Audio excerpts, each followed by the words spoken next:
हाँ तो मेरे प्यारे बच्चों, कैसे हो आप सब। मैं मिशन 2 वाले सर आप सभी का स्वागत करते हैं इस यूट्यूब चैनल मिशन 2 पर। तो आज हम कक्षा 9वीं का, जी हाँ, क्लास 9 के सामाजिक विज्ञान सोशल साइंस के मोस्ट वेरी इंपॉर्टेंट 40 ऑब्जेक्टिव सवालों को इस वीडियो में करवाने वाले हैं, जो आपके एग्जाम के लिए, आपके होने वाली परीक्षा 2025 के लिए काफी ज्यादा महत्वपूर्ण है। तो यदि मेरे प्यारे बच्चों आप भी जैक बोर्ड से हो और कक्षा 9वीं में पढ़ते हो और अपनी एग्जाम 2025 की तैयारी कर रहे हो, तो ये वीडियो आप लोगों के लिए है। आप इस वीडियो को पूरा अंत तक देखेंगे। इसमें हम आपको सामाजिक विज्ञान के 40 ऐसे सवालों को करवाएंगे जो कि वेरी इंपॉर्टेंट है। ठीक है, और आप इस वीडियो को अपने दोस्तों के साथ भी शेयर कर सकते हैं। और ये आपके सामाजिक विज्ञान का दूसरा वीडियो। इससे पहले आप लोग का एक और वीडियो, एक और मॉडल पेपर सेट 1 हो चुका है। ठीक है, तो अगर आप उसे नहीं देखें तो आप इस वीडियो को देख लेने के बाद वो वीडियो को जरूर देख लेंगे। डिस्क्रिप्शन में मैं उसका लिंक दे दूंगा। ठीक है, और उसमें भी आपको 40 क्वेश्चन हमने करवाया है। ठीक है, तो सभी वीडियो को आप लगातार देखेंगे। जितने ज़्यादा प्रैक्टिस करेंगे आपका एग्जाम उतना बेहतर जाएगा। तो चलिए अब हम लोग शुरू करते हैं और सभी प्रश्नों को एक एक करके देखते हैं। सबसे पहले सामान्य निर्देश देख लेते हैं। आपके एग्जाम में सामान्य निर्देश दिए रहते हैं, है ना। कुल 40 प्रश्न है, इसमें आपको हम 40 प्रश्न करवाएंगे और सभी प्रश्न को करना आप लोगों के लिए अनिवार्य है। और प्रत्येक प्रश्न के लिए एक एक नंबर दिया जाएगा, यानी 40 प्रश्न 40 अंक, है ना। 40 प्रश्न 40 अंक मिलने वाला है। आइए शुरू करते हैं मेरे बच्चे। सबसे पहला सवाल जो कि काफी ज्यादा महत्वपूर्ण है। ठीक है, आपके एग्जाम में कई बार यह सवाल पूछा भी गया है। फ्रांस की क्रांति का अग्रदूत किसे कहा जाता है? ठीक है, तो फ्रांस की क्रांति का अग्रदूत किसे कहा जाता है? Napoleon, Rousseau, Diderot, Voltaire. तो फ्रांस की क्रांति का अग्रदूत जो कहा जाता है वो रूसो को कहा जाता है। किसको कहा जाता है? रूसो को। याद रखेंगे, फ्रांस की क्रांति का अग्रदूत रूसो को कहा जाता है। अब सवाल ऐसे भी आ सकता है कि फ्रांस की क्रांति कब हुई थी? ये भी सवाल बहुत बार पूछा गया। तो फ्रांस की क्रांति जो हुआ था 14 जुलाई 1789, 89, है ना, याद रखेंगे। और जब फ्रांस की क्रांति भी था उस समय जो था फ्रांस की गद्दी पर कौन बैठा था? तो लुई 16वां बैठा हुआ था। उस समय का वहां राजा जो था वो लुई 16वां था। तो इनसे हम अभी 3 सवाल कर लिए। एक सवाल से हम लोग 3 सवाल को जान लिए। अब कोई भी सवाल आएगा तो हम लोग इसे बन जाएगा एग्जाम में। अगला सवाल देखते हैं हम लोग। दूसरा नंबर, निम्न में से किन वस्तुओं पर अप्रत्यक्ष कर लगाया गया था? है ना, निम्न में से किन वस्तुओं पर जो है इनडायरेक्ट टैक्स लगाया गया था? चावल और गेहूं पर, चाय और रेशम पर, नमक और तंबाकू पर। इनमें से कोई नहीं। तो नमक और तंबाकू पर जो था अप्रत्यक्ष कर लगाया गया था। ठीक है, इनडायरेक्ट टैक्स लगाया गया था नमक और तंबाकू पर।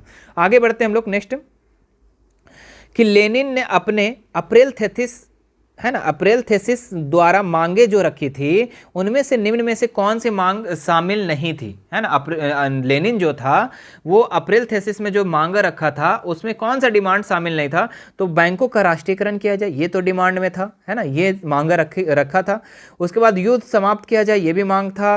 किसानों को सारी जमीन वापस किया जाए, ये भी मांग था। उद्योग द्वारा मजदूर के हवाले किया जाए, ये नहीं मांग था। तो ये ऑप्शन आपका राइट हो जाएगा, ये मांगे नहीं थी, है ना। ऑप्शन नंबर डी इसका सही हो जाएगा। आगे देखते हैं हम लोग। रूस के स्थानीय स्वशासी संगठन कहलाते हैं। तो रूस के जो स्थानीय स्वशासी संगठन है उसको क्या कहते हैं? Convention, Soviet, directory, Duma. तो इसका जो राइट उत्तर हो जाएगा आप लोग का सोवियत, है ना। रूस के स्थानीय स्वशासी संगठन को सोवियत कहा जाता था। धुरी शक्तियां किन देशों को कहा जाता था? ठीक है, तो धुरी शक्तियां बच्चों याद करो कि जब द्वितीय विश्व युद्ध हुआ था, ठीक है, द्वितीय विश्व युद्ध कब हुआ था? 1939 से 1945। याद रखेंगे, एग्जाम के लिए इंपॉर्टेंट है। तो द्वितीय विश्व युद्ध हुआ था, उस समय जो था पूरा विश्व 2 गुटों में बट गया था, 2 भागों में बट गया था। एक धुरी शक्तियां, एक मित्र शक्तियां। ठीक है, एक धुरी राष्ट्र, एक मित्र राष्ट्र। तो धुरी शक्तियां में कौन कौन से देश शामिल थे? तो यहाँ पे 4 ऑप्शन है। इसमें अगर सही ऑप्शन जो हो जाएगा जर्मनी, इटली, जापान, ये धुरी शक्तियां के अंतर्गत आता है। ब्रिटेन, फ्रांस, अमेरिका, ये सब आपका किस में था? ये आपका मित्र में था। लेकिन धुरी में कौन था? Germany, Italy, Japan. आगे बढ़ते हम लोग। किस संधि द्वारा जर्मनी पर कठोर एवं अपमानजनक शर्तें थोप दी गई थी? पेरिस की संधि, वियना की संधि, वर्साई की संधि, कुस्तुमिनिया की संधि। तो किस संधि के द्वारा, किस लड़ाई के द्वारा जर्मनी पर कठोर एवं अपमानजनक शर्तें थोप दी गई थी? तो वर्साई की संधि। तो ऑप्शन नंबर सी इसका राइट हो जाएगा मेरे बच्चे। और ये वर्साई की संधि कब हुआ था? तो जून 1919 में हुआ था, ये भी याद रखेंगे। 1764 में किसने भारतीय वन सेवा की स्थापना की? ठीक है, तो आपको पता है कि 1764 बोलते हैं 1864 में भारतीय वन सेवा की स्थापना हुआ था। तो कौन किया था? तो ब्रैंडिस किया था। कौन किया था मेरे बच्चे? तो ब्रैंडिस किया था। ऑप्शन नंबर ए इसका राइट हो जाएगा। कलांग कौन थे? ठीक है, कलांग जो थे ये कौन थे? दिहाड़ी मजदूर, कुशल लकड़हारे, गरीब मछुआरे, अस्थाई चरवाहे। तो कलांग जो थे ये कुशल लकड़हारे थे। तो ऑप्शन नंबर 20 का राइट हो जाएगा। ठीक है, और ये कुशल लकड़हारे थे ये जूम की खेती करने वाले समुदाय थे। ठीक है, तो ऑप्शन नंबर 20 का राइट हो जाएगा। बुग्याल क्या है? ठीक है, बुग्याल जो है ये क्या है? तो ऊंचे पहाड़ों पर स्थित घास के मैदान, निचले हिस्से के आसपास पाए जाने वाले संखे जंगल का इलाका, तटीय मैदान, रेगिस्तानी इलाका। तो इसमें बुग्याल जो है ना ऊंचे पहाड़ों पर जो स्थित है घास का मैदान ऊंचे पहाड़ पर, वही है आपका बुग्याल। और ये कहाँ पर है बच्चों? उत्तराखंड के गढ़वाल में है, हिमालय पर, जो 8 से 10 हज़ार फीट के ऊपर में है। ठीक है, कहाँ पर? उत्तराखंड के गढ़वाल हिमालय में। चलो आगे देखते हैं हम लोग। दुनिया की आधी से ज़्यादा चरवाहा आबादी कहाँ रहती है? तो आप लोग को पता है कि अफ्रीका जो है सबसे ज़्यादा चरवाहा है अफ्रीका में। तो ऑप्शन नंबर डी इसका राइट हो जाएगा। ज़्यादा दिमाग मत लगाओ इसके पीछे। आगे बढ़ते हैं नेक्स्ट सवाल पर। निम्नलिखित में से कौन समकालीन दुनिया में सरकार सबसे लोकप्रिय है? सैन्य शासन, तानाशाही शासन, लोकतंत्र, राजतंत्र। लोकतंत्र भैया, लोकतंत्र, एकदम आंख बंद करके कर दो। लोकतंत्र जो है, लोकतंत्र सरकार सबसे लोकप्रिय है। क्यों? क्योंकि ये लोकतंत्र में क्या होता है? जनता जो है, जनता, जी हाँ, हम आम जनता सरकार को चुनते हैं। ठीक है, हम आम जनता का यहाँ पे वोटिंग होता है और ये जो है सबसे लोकप्रिय होता है। लोकप्रिय मतलब कि उसको ज़्यादा प्यार मिल रहा है। ठीक है, वो लोकप्रिय सरकार है वो, है ना। चलो, इनमें से कौन सा तर्क लोकतंत्र के पक्ष में नहीं है? लोकतंत्र के पक्ष में मतलब लोकतंत्र में कौन सुटेबल नहीं करता है? लोकतंत्र मतभेदों और टकरावों को संभालने का तरीका का उपलब्ध कराता है। हाँ, उसके बाद फिर यहाँ पे ये तो सही है ना, नहीं बोल रहा है। अच्छा, वही तो बोले ये नहीं बोल रहा है। लोकतंत्र सरकारों की लोगों के प्रति ज़्यादा उत्तरदायी होती है, बिल्कुल रिस्पॉन्सिबिलिटी होता है। लोकतंत्र बेहतर निर्णय लेने की संभावना बढ़ाता है, ये बिल्कुल सही है। यहाँ पे आपका देखिए, लोकतंत्र नागरिकों को सम्मान नहीं बढ़ाता है, ये तो गलत बोल रहा है भाई। यही ऑप्शन सही होगा। ये जो है लोकतंत्र का सही परिभाषा, सही तरीका उपलब्ध, क्या बोलते हैं उसको, सही पक्ष नहीं है इसका। ठीक है, तो ऑप्शन नंबर डी इसका राइट हो जाएगा। लोकतंत्र तो नागरिक सम्मान बढ़ाता है, ये तो गलत बोल रहा है। संविधान की आत्मा किसे कहा जाता है?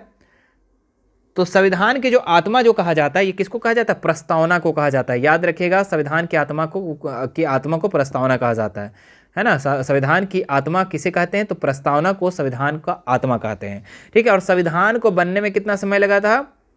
कमेंट करो कि संविधान, और संविधान का जनक कौन है? ठीक है, ये भी आप बताएंगे। आगे बढ़ते हैं हम लोग। क्या है? दक्षिण अफ्रीका का लोकतांत्रिक संविधान बनाने में इनमें से कौन सा टकराव सबसे महत्वपूर्ण था? ठीक है, तो दक्षिण अफ्रीका में लोकतंत्र संविधान बनाने के लिए इनमें से कौन सा टकराव सबसे महत्वपूर्ण था बच्चे? तो यहाँ पे अगर देखें, दक्षिण अफ्रीका और उसके पड़ोसी देशों का, है ना, और स्त्रियों और पुरुषों का, गोरे अल्पसंख्यक, ये इसका राइट उत्तर हो जाएगा। गोरे अल्पसंख्यक, अश्वेत बहुसंख्यकों का, ये जो है आपका इसका टकराव सबसे महत्वपूर्ण था। आगे देखते हैं हम लोग। झारखंड विधानसभा में सीटों की संख्या कितनी है? झारखंड विधानसभा में सीटों की संख्या 82 है। जी हाँ मेरे प्यारे बच्चों, 82 है। अभी ही विधानसभा का चुनाव हुआ था इसका, है ना।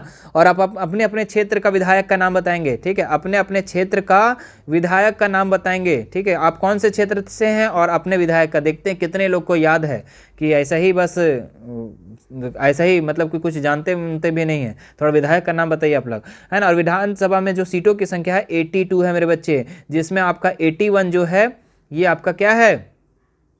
चुनाव करके आते हैं और एक मनमोनित किया जाता है। 81 और +1, है ना, याद रखेंगे।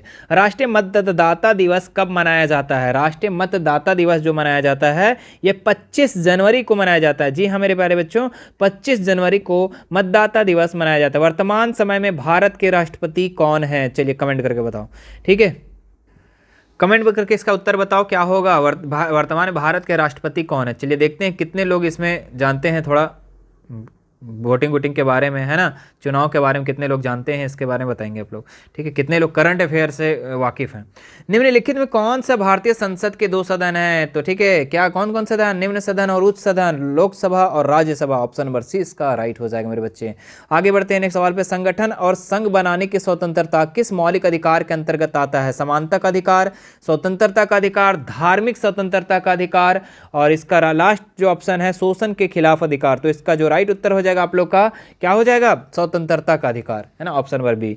चलिए आगे बढ़ते हैं नेक्स्ट सवाल पर हम लोग कि निम्नलिखित में कौन सा मौलिक अधिकारों में नहीं आता है? समानता का अधिकार तो आता है, स्वतंत्रता का अधिकार आता है, और संवैधानिक उपचार का अधिकार भी आता है हमारा, जातिगत भेदभाव का अधिकार ये नहीं आता है, ठीक है। तो ऑप्शन नंबर डी इसका राइट हो जाएगा, ये आपका मौलिक अधिकार में नहीं है। और अभी बच्चों आप लोग का वर्तमान में 6 मौलिक अधिकार हैं, याद रखेंगे। कितने मौलिक अधिकार? 6। पहले 7 था, जो एक अधिकार को हटा दिया गया है, जो अधिकार का नाम है संपत्ति का अधिकार। अगर एग्जाम में आता है कि कौन से अधिकार को हटाया गया है, तो संपत्ति का अधिकार को हटाया गया है मेरे बच्चे, याद रखेंगे ये सब छोटी छोटी बातों को। आगे बढ़ते हैं। भारत का क्षेत्रफल विश्व के क्षेत्रफल का कितना प्रतिशत है? तो कितना प्रतिशत है? 24.2%, 2.4, 10.2, 14.6%। तो इसका जो राइट उत्तर हो जाएगा आप लोग का 2.4%। भारत का क्षेत्रफल जो है विश्व का क्षेत्रफल का कितना प्रतिशत है? मात्र 2.4%। निम्नलिखित में कौन सा हमेशा बर्फ से ढका होता है? महान हिमालय, शिवालिक, पूर्वी घाट या अरावली। तो इसका जो राइट उत्तर हो जाएगा आप लोग का महान हिमालय। चलिए आगे बढ़ते हैं नेक्स्ट सवाल पर हम लोग। उत्तरी मैदान किन नदियों से बना है? उत्तरी मैदान जो है किन नदियों से बना है? तो उत्तरी मैदान जो है ये आपका गंगा, सिंधु और ब्रह्मपुत्र नदी से बना हुआ है। गंगा, सिंधु और ब्रह्मपुत्र से बना हुआ है। प्रायद्वीपीय नदियां होती है सदा जल प्रवाही, ग्रीष्मकालीन जल प्रवाही, वर्षाकालीन जल प्रवाही, सदा शुष्क। तो इसका जो राइट उत्तर हो जाएगा आप लोग का वर्षाकालीन जलवाही। चलिए आगे बढ़ते हैं हम लोग नेक्स्ट सवाल पर। 25 नंबर पर निम्नलिखित में से कौन सी लवणीय जल वाली झील है? तो लवणीय जल वाली झील इसमें कौन सा है? तो सांभर। सांभर जो है ये लवणीय जल वाली झील है, आपको कई बार बता चुके हैं। निम्नलिखित में से कौन जलवायु को प्रभावित करने वाला कारक नहीं है? तो अक्षांश, ऊंचाई, वायु दाब और पवन, और एक और क्या है आपका मौसम और समाचार। मौसम और समाचार नहीं प्रभावित करेगा, तो ऑप्शन नंबर डी इसका राइट हो जाएगा, ठीक है, याद रखेंगे। बाकी अक्षांश भी आपको प्रभावित करता है, जलवायु को, क्लाइमेट को, ऊंचाई भी कर तो वायु दाब भी करता है। चलिए आगे बढ़ते हैं नेक्स्ट सवाल पर। भारत में मानसून का आगमन कब होता है? तो भारत में जो मानसून का जो आगमन होता है मेरे बच्चे वो आपका जून के प्रारंभ में होता है। तो ऑप्शन नंबर 20 का राइट हो जाएगा। नागफनी किस वनस्पति क्षेत्र में पाई जाती है? तो नागफनी जो है ये किस वनस्पति क्षेत्र में पाई जाती है? तो कटीले वन तथा झाड़ियों क्षेत्र में। ऑप्शन नंबर सी इसका राइट हो जाएगा। भारत में लिंगानुपात के संदर्भ में कौन सा कथन सही है? तो लिंगानुपात में अगर हम देखें इसमें तो पुरुष और महिला दोनों बराबर है, नहीं। पुरुषों की संख्या महिलाओं से कम है, हाँ ये सही है। महिलाओं की संख्या पुरुषों से कम है, नहीं। महिलाओं की संख्या पुरुषों से अधिक है, दोनों ऑप्शन लग रहा है जी। तो इसमें बी और डी दोनों हो जाएगा, ठीक है, क्योंकि दोनों एक ही बात कह रहे हैं। जनसंख्या में होने वाले परिवर्तन की क्रियाएं कौन है? तो जनसंख्या में होने वाले परिवर्तन, तो जन्म दर, हाँ इससे भी जनसंख्या में होता है। अगर जन्म लेगा बच्चा तो जनसंख्या भी बढ़ेगा, मृत्यु होगा घटेगा, प्रवास अगर आप इधर उधर, तो इसमें से उपयुक्त तीनों हो जाएगा। क्या हो जाएगा? तीनों हो जाएगा, ऑप्शन नंबर डी। चलिए आगे बढ़ते हैं नेक्स्ट सवाल पर। उत्पादन की पहली आवश्यकता क्या है? तो सबसे पहले जो आवश्यकता है मेरे बच्चे उत्पादन का, ये आपका भूमि है। उसके बाद आपका श्रम आ जाएगा, मानव पूंजी आ जाएगी, लेकिन सबसे पहला आवश्यकता है आपको भूमि। क्या है उसके बाद? अस्थायी पूंजी और कार्यशील पूंजी के स्रोत क्या है? तो अस्थायी पूंजी और कार्यशील पूंजी के जो स्रोत है ये आपका भौतिक और मानव पूंजी दोनों है ना, दोनों है इसमें, याद रखेंगे।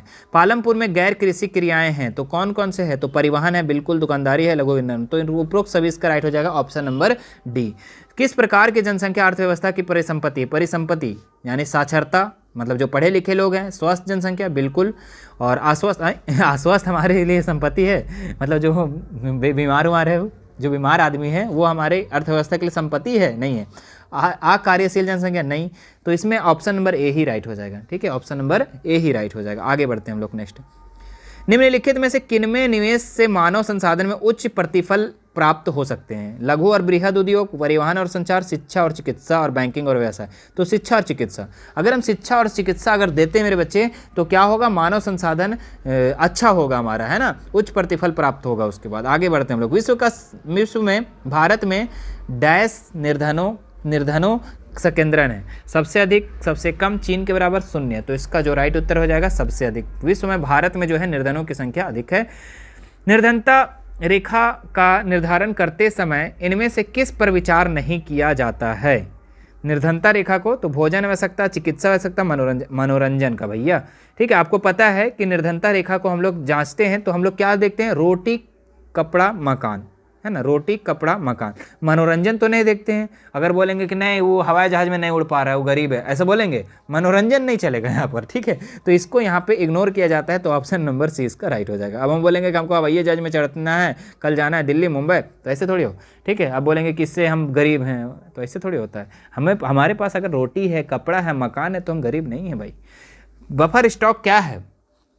बफर स्टॉक क्या है मेरे बच्चे? तो बफर स्टॉक सरकार द्वारा अधिप्राप्त अनाज का भंडार ही क्या है? बफर स्टॉक है। ऑप्शन नंबर ए इसका राइट हो जाएगा। 39 और 40 सवाल से पहले मेरे बच्चे, आप हमारे चैनल को अभी तक सब्सक्राइब नहीं किया तो सब्सक्राइब जरूर कर लेंगे और बेल आइकन बटन को जरूर दबा लेंगे और घंटी का बटन को दबा लेंगे। और वीडियो अच्छा लगे रहा होगा तो वीडियो को लाइक करेंगे, एक प्यारा सा कमेंट करेंगे। ठीक है, और वीडियो को क्या करना, आपको ज़्यादा से ज़्यादा शेयर करना। जितने भी आपके मित्र सहपाठी होंगे जो क्लास 9th में पढ़ रहे होंगे, जो अपने एग्जाम की तैयारी कर रहे होंगे, जो आपके मित्र होंगे, सहपाठी होंगे, चाहे महिला मित्र चाहे पुरुष मित्र, सभी को शेयर कर देना ये वीडियो। ठीक है, चलो। और मेरे बच्चे, आप लोगों को पता होगा कि आपका क्लास 10th में, आप ध्यान रखेंगे, अभी आप 9th की तैयारी कर लो, लेकिन क्लास 10th की धाकड़ तरीके से भी तैयारी होता है हमारे एप्लीकेशन पे, है ना। एप्लीकेशन को आप लोग अभी नहीं डाउनलोड करोगे, बाद में कर लेना, है ना। आप हमारी वीडियो को याद करना कि हाँ सर ने पढ़ाया था, तो वहाँ पे बोले भी थे कि क्लास होती है। ठीक है, तो आप एप्लीकेशन में जाकर कर सकते हैं। वैसे एप्लीकेशन का नाम मिशन 2 वाले सर है, आप अगर चाहते तो डाउनलोड कर सकते हैं। ठीक है, अभी वैसे उसमें कोई फ़ायदा आपका नहीं होगा, बाद में आपका क्लास 10th में बहुत ही ज़्यादा फायदा होगा। 10th वाले बच्चों का बहुत फायदा हो रहा है वहाँ पे। आगे देखते हैं हम लोग, खाद्य सुरक्षा का क्या अर्थ है? खाद्य सुरक्षा का क्या अर्थ है मेरे बच्चे? सुरक्षित घेरे में खाना, सभी लोगों के लिए सदैव भोजन की उपलब्धता, अमीर लोगों की सुरक्षित भोजन उपलब्ध कराना, निर्यात के लिए अनाज सुरक्षा। तो इसका जो राइट उत्तर हो जाएगा आपका क्या हो जाएगा? सभी लोगों के लिए सदैव भोजन उपलब्धता ही क्या है? खाद्य सुरक्षा है। चलिए, सार्वजनिक वितरण प्रणाली किससे संबंधित है? अनाजों का निर्यात, गरीबी उन्मूलन कार्यक्रम, खाद्य सुरक्षा, खाद्य पदार्थों की जमाखोरी। तो इसका जो राइट हो जाएगा खाद्य सुरक्षा। ठीक है, सार्वजनिक वितरण प्रणाली किससे संबंधित है? तो खाद्य सुरक्षा से। तो ये था बच्चों आप लोगों का 40 महत्वपूर्ण सवाल, जो कि वेरी वेरी इंपॉर्टेंट था। और साथ ही साथ मेरे बच्चे, इससे पहले आप लोग का सेट 1 अपलोड हो चुका है, अगर आप उसे नहीं देखे हैं तो जाकर देख सकते हैं। और भी सेट है, सेट 3, सेट 4, सेट 5 आपका हम बता चुके थे इस बार कि 2025 की तैयारी के लिए मेरे बच्चे आपको 8 से 10 मॉडल पेपर, हम 8 से 10 सेट करवाएंगे, जिससे आपको इससे बाहर क्वेश्चन देखने को नहीं मिलेगा। तो सभी सेट को आप जरूर देखेंगे। मैं यहाँ पे प्लेलिस्ट लगा दिया हूँ, आप इस पर क्लिक करके आप जाकर जा सकते हैं। ठीक है, प्लेलिस्ट देखिए और यहाँ पर आप क्लिक करेंगे और उसके बाद आप जा करके देख सकते हैं सभी। वहाँ पे आप जो भी सब्जेक्ट देखना चाहते हैं देखिए, प्लेलिस्ट बाय प्लेलिस्ट सारा चीज़ बना हुआ है। ठीक है, बाकी आप प्लेलिस्ट देखना आता होगा तो बहुत अच्छी बात है। मिलते हैं नेक्स्ट वीडियो में। Thank you so much. Video को ज़्यादा से ज़्यादा शेयर जरूर कर देंगे।